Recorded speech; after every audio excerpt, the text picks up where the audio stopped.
नमस्कार मित्रों, आपका स्वागत है साहित्य नगरी में।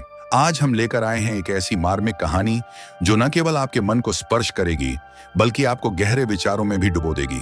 यदि कहानी आपको पसंद आए तो वीडियो को लाइक करें और साहित्य की ऐसी ही अनमोल रचनाओं के लिए हमारे चैनल को सब्सक्राइब करना न भूलें। 14 साल तक निरंतर मानसिक वेदना और शारीरिक यातना भोगने के बाद आइवन ओखोटस्क जेल से निकला, पर उस पक्षी की भांति नहीं जो शिकारी के पिंजरे से पंखहीन होकर निकला हो, बल्कि उस सिंह की भांति जिसे कटघरे की दीवारों ने और भी भयंकर तथा और भी रक्तलोलुप बना दिया हो। उसके अंतस्तल में एक द्रव ज्वाला उमड़ रही थी जिसने अपने ताप से उसके बलिष्ठ शरीर, सुडौल अंग प्रत्यंग और लहराती हुई अभिलाषाओं को झुलस डाला था, और आज उसके अस्तित्व का एक एक अणु एक एक चिंगारी बना हुआ था, क्षुधित, चंचल और विद्रोहमय। जेलर ने उसे तौला। प्रवेश के समय 2 मन 30 सेर था, आज केवल 1 मन 5 सेर। जेलर ने सहानुभूति दिखाकर कहा, तुम बहुत दुर्बल हो गए हो आइवन। अगर जरा भी पथ्य हुआ तो बुरा होगा। आइवन ने अपने हड्डियों के ढांचे को विजय भाव से देखा और अपने अंदर एक अग्निमय प्रवाह का अनुभव करता हुआ बोला, कौन कहता है कि मैं दुर्बल हो गया हूँ? तुम खुद देख रहे होगे। दिल की आग जब तक नहीं बुझेगी आइवन नहीं मरेगा। मी जेलर 100 वर्ष तक नहीं, विश्वास रखिए। आइवन इसी प्रकार बहकी भकी बातें किया करता था, इसलिए जेलर ने ज्यादा परवाह न की। सब उसे अर्धविक्षिप्त समझते थे। कुछ लिखाप भी हो जाने के बाद उसके कपड़े और पुस्तकें मंगवाई गईं, पर वे सारे सूट अब उसे उतारे हुए से लगते थे। कोटों की जेबों में कई नोट निकले, कई नगद रुपए। उसने सब कुछ वहीं जेल के वार्डरों और निम्न कर्मचारियों को दे दिया, मानो उसे कोई राज्य मिल गया हो। जेलर ने कहा, यह नहीं हो सकता आइवन, तुम सरकारी आदमियों को रिश्वत नहीं दे सकते। आइवन साधुभाव से हंसा, यह रिश्वत नहीं है मी जेलर, इन्हें रिश्वत देकर अब मुझे इनसे क्या लेना देना है? अब ये अप्रसन्न होकर मेरा क्या बिगाड़ लेंगे और प्रसन्न होकर मुझे क्या देंगे? यह उन कृपाओं का धन्यवाद है जिनके बिना 14 साल तो क्या, मेरा यहाँ 14 घंटे रहना असह्य हो जाता। जब वह जेल के फाटक से निकला तो जेलर और सारे अन्य कर्मचारी उसके पीछे उसे मोटर तक पहुँचाने चले। 15 साल पहले आइवन मास्को के संपन्न और संभ्रांत कुल का दीपक था। उसने विद्यालय में ऊंची शिक्षा पाई थी, खेल में अभ्यस्त था, निर्भीक था, उदार और सहृदय था। दिल आईने की भांति निर्मल, शील का पुतला, दुर्बलों की रक्षा के लिए जान पर खेलने वाला, जिसकी हिम्मत संकट के सामने नंगी तलवार हो जाती। उसके साथ हेलेन नाम की एक युवती पढ़ती थी जिस पर विद्यालय के सारे युवक प्राण देते थे। वह जितनी रूपवती थी उतनी ही तेज थी, बड़ी कल्पनाशील, पर अपने मनोभावों को ताले में बंद रखने वाली। आइवन में क्या देखकर वह उसकी ओर आकर्षित हो गई, यह कहना कठिन है। दोनों में लेश मात्रा भी सामंजस्य न था। आइवन सैर और शराब का प्रेमी था, हेलेन कविता एवं संगीत और नृत्य पर जान देती थी। आइवन की निगाह में रुपए केवल इसलिए थे कि दोनों हाथों से उड़ाए जाए। हेलेन अत्यंत कृपण। आइवन को लेक्चर हॉल कारागार लगता था। हेलेन इस सागर की मछली थी, पर कदाचित वह विभिन्नता ही उनमें स्वाभाविक आकर्षण बन गई, जिसने अंत में विकल प्रेम का रूप लिया। आइवन ने उससे विवाह का प्रस्ताव किया और उसने स्वीकार कर लिया, और दोनों किसी शुभ मुहूर्त में पाणी ग्रहण करके सुहागरात बिताने के लिए किसी पहाड़ी जगह में जाने के मंसूबे बांध रहे थे कि सहसा राजनैतिक संग्राम ने उन्हें अपनी ओर खींच लिया। हेलेन पहले से ही राष्ट्रवादियों की ओर झुकी हुई थी। आइवन भी उसी रंग में रंग उठा। खानदान का रईस था, उसके लिए प्रजापक्ष लेना एक महान तपस्या थी, इसलिए जब कभी वह इस संग्राम में हताश हो जाता तो हेलेन उसकी हिम्मत बंधाती और आइवन उसके स्नेह और अनुराग से प्रभावित होकर अपनी दुर्बलता पर लज्जित हो जाता। इन्हीं दिनों उक्रायन प्रांत की सूबेदारी पर रोमनाफ नाम का एक गवर्नर नियुक्त होकर आया, बड़ा ही कट्टर, राष्ट्रवादियों का जानी दुश्मन। दिन में 2-4 विद्रोहियों को जब तक जेल न भेज लेता उसे चैन न आता। आते ही आते उसने कई संपादकों पर राजद्रोह का अभियोग चलाकर उन्हें साइबेरिया भेजवा दिया। कृषकों की सभाएं तोड़ दी, नगर की म्यूनिसिपैलिटी तोड़ दी, और जब जनता ने अपना रोष प्रकट करने के लिए जलसे किए तो पुलिस से भीड़ पर गोलियां चलवाईं, जिससे कई बेगुनाहों की जानें गईं। मार्शल लॉ जारी कर दिया। सारे नगर में हाहाकार मच गया। लोग मारे डर के घरों से न निकलते थे, क्योंकि पुलिस हर एक की तलाशी लेती थी और उसे पीटती थी। हेलेन ने कठोर मुद्रा से कहा, यह अंधेर तो अब नहीं देखा जाता, आइवन। इसका कुछ उपाय होना चाहिए। आइवन ने प्रश्न भरी आंखों से देखा। उपाय? हम क्या कर सकते हैं? हेलेन ने उसकी जड़ता पर खिन्न होकर कहा, तुम कहते हो हम क्या कर सकते हैं? मैं कहती हूँ हम सब कुछ कर सकते हैं। मैं इन्हीं हाथों से उसका अंत कर दूंगी। आइवन ने विस्मय से उसकी ओर देखा। तुम समझती हो उसे कत्ल करना आसान है? वह कभी खुली गाड़ी में नहीं निकलता। उसके आगे पीछे सशस्त्र सवारों का एक दल हमेशा रहता है। रेलगाड़ी में भी वह रिजर्व डब्बों में सफर करता है। मुझे तो असंभव सा लगता है। हेलेन, बिल्कुल असंभव। हेलेन कई मिनट तक चाय बनाती रही। फिर 2 प्याले मेज पर रखकर उसने प्याला मुंह से लगाया और धीरे धीरे पीने लगी।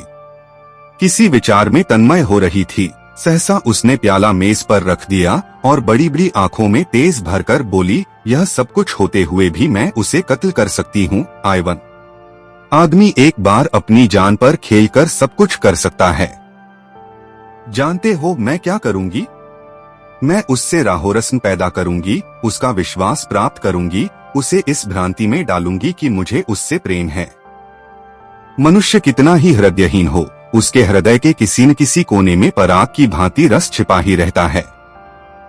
मैं तो समझती हूँ कि रोमनाथ की यह दमन नीति उसकी अवरुद्ध अभिलाषा की गांठ है और कुछ नहीं। किसी मायाविनी के प्रेम में असफल होकर उसके हृदय का रसेद सूख गया है। वहाँ रस का संचार करना होगा और किसी युवती का एक मधुर शब्द, एक सरल मुस्कान भी जादू का काम करेगी। ऐसों को तो वह चुटकियों में अपने पैरों पर गिरा सकती है। तुम जैसे सैलानियों को रिझाना इससे कहीं कठिन है।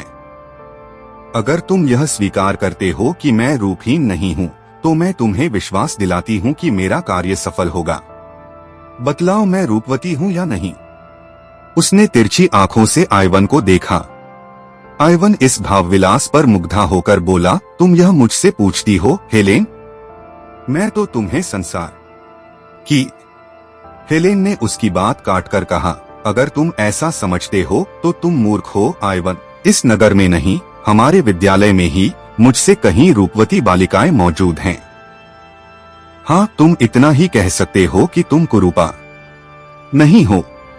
क्या तुम समझते हो मैं तुम्हें संसार का सबसे रूपवान युवक समझती हूँ? कभी नहीं। मैं ऐसे 1 नहीं 100 नाम गिना सकती हूँ जो चेहरे मोहरे में तुमसे कहीं बढ़कर हैं, मगर तुम में कोई ऐसी वस्तु है जो तुम ही में है और वह मुझे और कहीं नजर नहीं आती। तो मेरा कार्यक्रम सुनो। 1 महीने तो मुझे उससे मेल करते लगेगा, फिर वह मेरे साथ सैर करने निकलेगा और तब एक दिन हम और वह दोनों रात को पार्क में जाएंगे और तालाब के किनारे बेंच पर बैठेंगे। तुम उसी वक्त रिवाल्वर लिए आ जाओगे और वहीं पृथ्वी उसके बोझ से हल्की हो जाएगी। जैसा हम पहले कह चुके हैं, आइवन एक रईस का लड़का था और क्रांतिमय राजनीति से उसका हार्दिक प्रेम न था। हेलेन के प्रभाव से कुछ मानसिक सहानुभूति अवश्य पैदा हो गई थी और मानसिक सहानुभूति प्राणी को संकट में नहीं डालती। उसने प्रकट रूप से तो कोई आपत्ति नहीं की, लेकिन कुछ संदिग्धा भाव से बोला, यह तो सोचो हेलेन, इस तरह की हत्या कोई मानुषीय कृति है। हेलेन ने तीखेपन से कहा, दूसरों के साथ मानुषीय व्यवहार नहीं करता, उसके साथ हम क्यों मानुषीय व्यवहार करें? क्या यह सूर्य की भांति प्रकट नहीं है कि आज सैकड़ों परिवार इस राक्षस के हाथों तबाह हो रहे हैं? कौन जानता है इसके हाथ कितने बेगुनाहों के खून से रंगे हुए हैं? ऐसे व्यक्ति के साथ किसी तरह की रियायत करना असंगत है। तुम न जाने क्यों इतने ठंडे हो। मैं तो उसके दुष्टाचरण को देखती हूँ तो मेरा रक्त खौलने लगता है। मैं सच कहती हूँ, जिस वक्त उसकी सवारी निकलती है, मेरी बोटी बोटी हिंसा के आवेग से कांपने लगती है। अगर मेरे सामने कोई उसकी खाल भी खींच ले तो मुझे दया न आए। अगर तुम में इसका साहस नहीं है तो कोई हरज नहीं, मैं खुद सब कुछ कर लूंगी। हाँ, देख लेना मैं कैसे उस कुत्ते को जहन्नुम पहुंचाती हूँ। हेलेन का मुखमंडल हिंसा के आवेग से लाल हो गया। आइवन ने लज्जित होकर कहा, नहीं नहीं, यह बात नहीं है हेलेन। मेरा यह आशय न था कि मैं इस काम में तुम्हें सहयोग न दूंगा।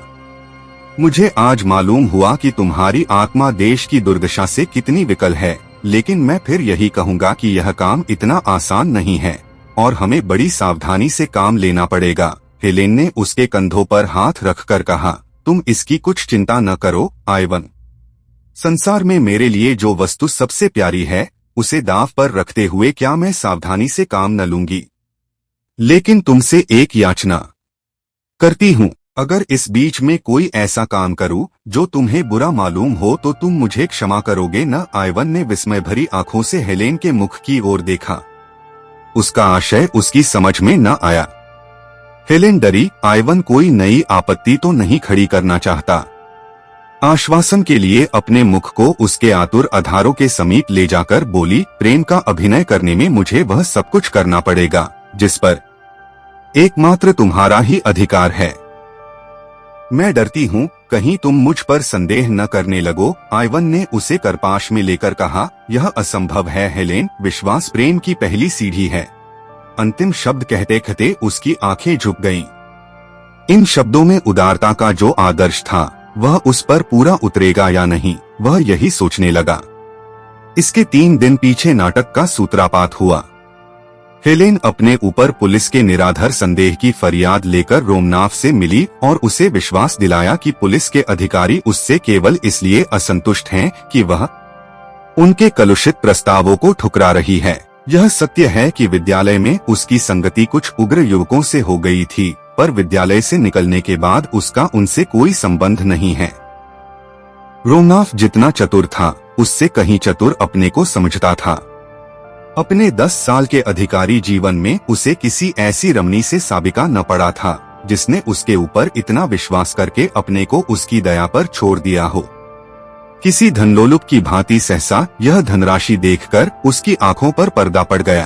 अपनी समझ में तो वह हेलेन से उग्र युवकों के विषय में ऐसी बहुत सी बातों का पता लगाकर फूला न समाया जो खुफिया पुलिस वालों को बहुत सिर मारने पर भी ज्ञात न हो सकी थीं, पर इन बातों में मिथ्या का कितना मिश्रण है वह न भाप सका। इस आधा घंटे में एक युवती ने एक अनुभवी अफसर को अपने रूप की मदिरा से उन्मत्त कर दिया था। जब हेलेन चलने लगी तो रोमनाफ ने कुर्सी से खड़े होकर कहा, मुझे आशा है यह हमारी आखिरी मुलाकात न होगी। हेलेन ने हाथ बढ़ाकर कहा, हुजूर ने जिस सौजन्य से मेरी विपत्तिकथा सुनी है उसके लिए मैं आपको धन्यवाद देती हूँ। कल आप तीसरे पहर यहीं चाय पिए। रक्त जब्त बढ़ने लगा। हेलेन आकर रोज की बातें आइवन से कह सुनाती। रोमनाफ वास्तव में जितना बदनाम है उतना बुरा नहीं। नहीं, वह बड़ा रसिक, संगीत और कला का प्रेमी और शील तथा विनय की मूर्ति है। इन थोड़े ही दिनों में हेलेन से उसकी घनिष्ठता हो गई है और किसी अज्ञात रीति से नगर में पुलिस का अत्याचार कम होने लगा है। अंत में वह निश्चित तिथि आई।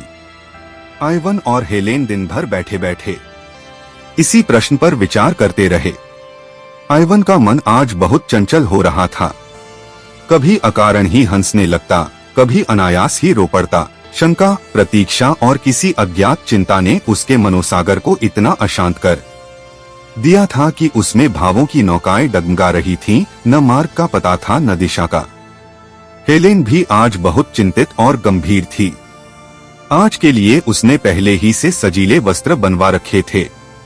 रूप को अलंकृत करने के न जाने किन किन विधानों का प्रयोग कर रही थी, पर इसमें किसी योद्धा का उत्साह नहीं, कायर का कंपन था। सहसा आइवन ने आंखों में आंसू भरकर कहा, तुम आज इतनी मायाविनी हो गई हो हेलेन कि मुझे न जाने क्यों तुमसे भय हो रहा है।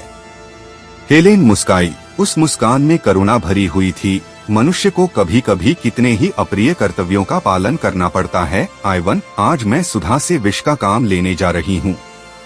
अलंकार का ऐसा दुरुपयोग तुमने कहीं और देखा है? आइवन उड़े हुए मन से बोला, इसी को राष्ट्र जीवन कहते हैं। यह राष्ट्र जीवन है, यह नरक है। मगर संसार में अभी कुछ दिन और इसकी जरूरत रहेगी। यह अवस्था जितनी जल्द बदल जाए उतना ही अच्छा। पांसा पलट चुका था। आइवन ने गर्म होकर कहा, अत्याचारियों को संसार में फलने फूलने दिया जाए, जिससे एक दिन इनके कांटों के मारे पृथ्वी पर कहीं पाँव रखने की जगह न रहे। हेलेन ने कोई जवाब न दिया, पर उसके मन में जो अवसाद उत्पन्न हो गया था वह उसके मुख पर झलक रहा था। राष्ट्र उसकी दृष्टि में सर्वोपरि था, उसके सामने व्यक्ति का कोई मूल्य न था। अगर इस समय उसका मन किसी कारण से दुर्बल भी हो रहा था तो उसे खोल देने का उसमें साहस न था। दोनों गले मिलकर विदा हुए। कौन जाने यह अंतिम दर्शन हो। दोनों के दिल भारी थे और आंखें सजल। आइवन ने उत्साह के साथ कहा, मैं ठीक समय पर आऊंगा। हेलेन ने कोई जवाब न दिया। आइवन ने फिर सानुरोध कहा, खुदा से मेरे लिए दुआ करना हेलेन। हेलेन ने जैसे रोते हुए गले से कहा, मुझे खुदा पर भरोसा नहीं है। मुझे तो है। कब से? जब से मौत मेरी आंखों के सामने खड़ी हो गई। वह वेग के साथ चला गया।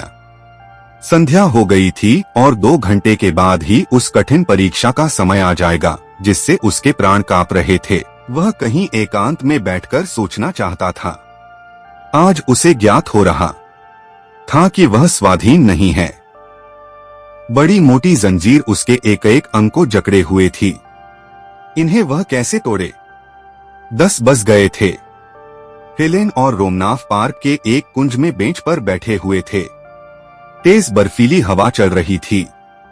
चांद किसी क्षीण आशा की भांति बादलों में छिपा हुआ था। हेलेन ने इधर उधर सशंक नेत्रों से देखकर कहा, अब तो देर हो गई, यहाँ से चलना चाहिए। रोमनाफ ने बेंच पर पांव फैलाते हुए कहा, अभी तो ऐसी देर नहीं हुई है। हेलेन कह नहीं सकता जीवन के यह क्षण स्वप्न है या सत्य, लेकिन सत्य भी हैं तो स्वप्न से अधिक मधुर और स्वप्न भी हैं तो सत्य से अधिक उज्जवल। हेलेन बेचैन होकर उठी और रोमनाफ का हाथ पकड़कर बोली, मेरा जी आज कुछ चंचल हो रहा है। सिर में चक्कर सा आ रहा है। चलो मुझे मेरे घर पहुंचा दो। रोमनाफ ने उसका हाथ पकड़कर अपनी बगल में बैठाते हुए कहा, लेकिन मैंने मोटर तो 11 बजे बुलाई है। हेलेन के मुंह से चीख निकल गई, 11 बजे? हाँ, अब 11 बजा चाहते हैं। आओ तब तक और कुछ बातें हों। रात तो काली बलासी मालूम होती है। जितनी ही देर उसे दूर रख सकूं उतना ही अच्छा। मैं तो समझता हूँ उस दिन तुम मेरे सौभाग्य की देवी बनकर आई थी हेलेन, नहीं तो अब तक मैंने न जाने क्या क्या अत्याचार किए होते। उस उदार नीति ने वातावरण में जो शुभ परिवर्तन कर दिया उस पर मुझे स्वयं आश्चर्य हो रहा है। महीनों के दमन ने जो कुछ न कर पाया था वह दिनों के आश्वासन ने पूरा कर दिखाया, और इसके लिए मैं तुम्हारा ऋणी हूँ हेलेन, केवल तुम्हारा। पर खेद यही है कि हमारी सरकार दवा करना नहीं जानती, केवल मारना जानती है। जार के मंत्रियों में अभी से मेरे विषय में संदेह होने लगा है और मुझे यहाँ से हटाने का प्रस्ताव हो रहा है। सहसा टार्च का चकाचौंधा पैदा करने वाला प्रकाश बिजली की भांति चमक उठा और रिवाल्वर छूटने की आवाज आई। उसी वक्त रोमनाफ ने उछलकर आइवन को पकड़ लिया और चिल्लाया, पकड़ो पकड़ो, खून। हेलेन तुम यहाँ से भागो। पार्क में कई संतरी थे, चारों ओर से दौड़ पड़े। आइवन घिर गया।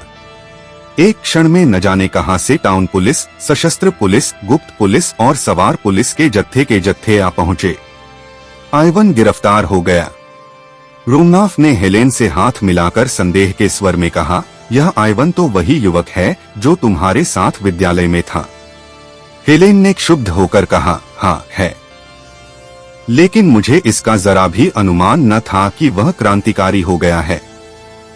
गोली मेरे सिर पर से सनसन करती हुई निकल गई। या ईश्वर, मैंने दूसरा फायर करने का अवसर ही न दिया। मुझे इस युवक की दशा पर दुख हो रहा है। हेलेन, ये अभागे समझते हैं कि इन हत्याओं से वे देश का उद्धार कर लेंगे। अगर मैं मर ही जाता तो क्या मेरी जगह कोई मुझसे भी ज्यादा कठोर मनुष्य न आ जाता।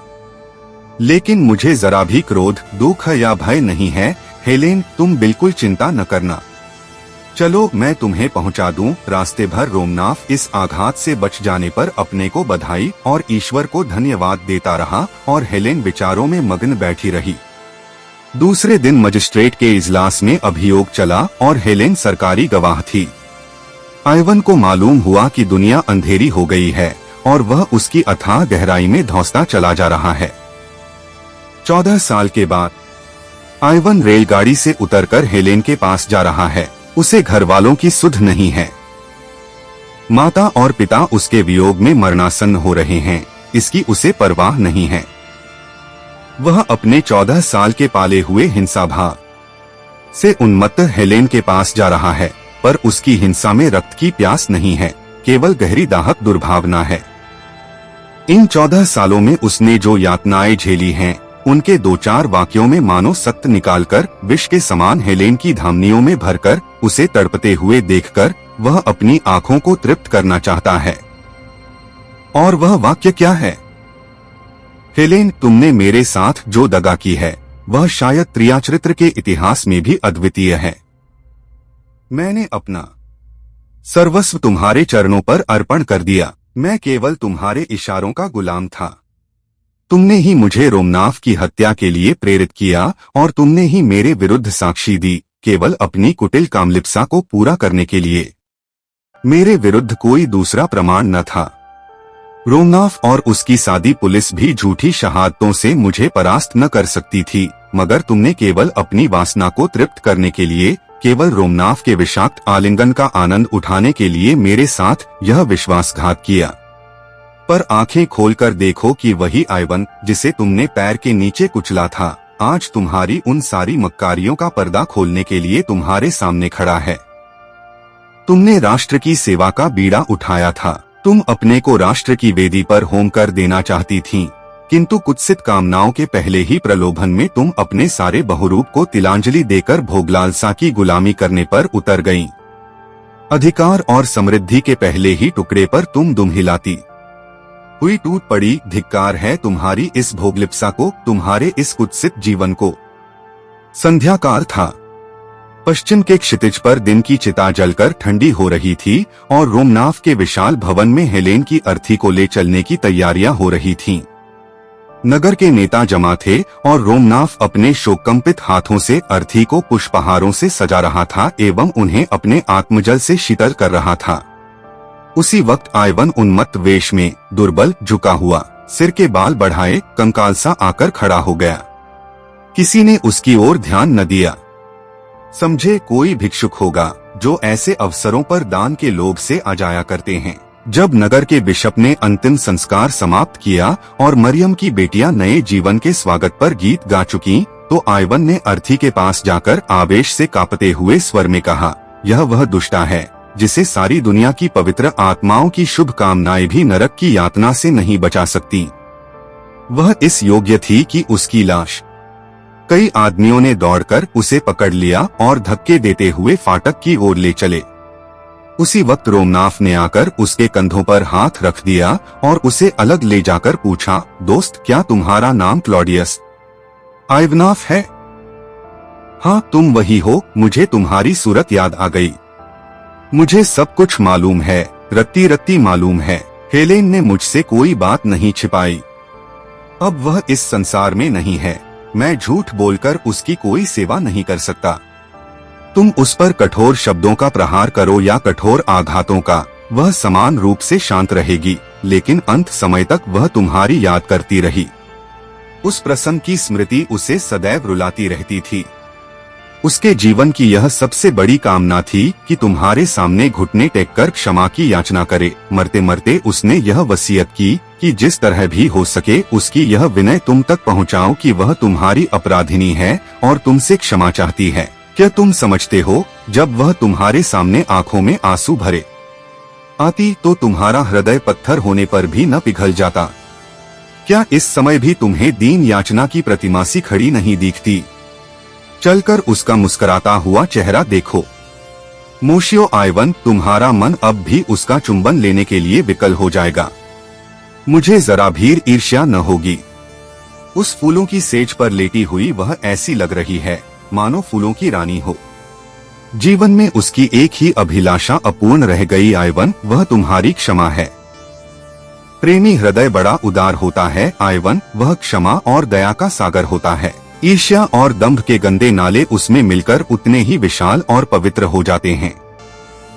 जिसे एक बार तुमने प्यार किया, उसकी अंतिम अभिलाषा की तुम उपेक्षा नहीं कर सकते। उसने आयवन का हाथ पकड़ा और सैकड़ों कुतूहलपूर्ण नेत्रों के सामने उसे लिए हुए अर्थी के पास आया और ताबूत का ऊपरी तख्ता हटाकर हेलेन का शांत मुखमंडल उसे दिखा दिया।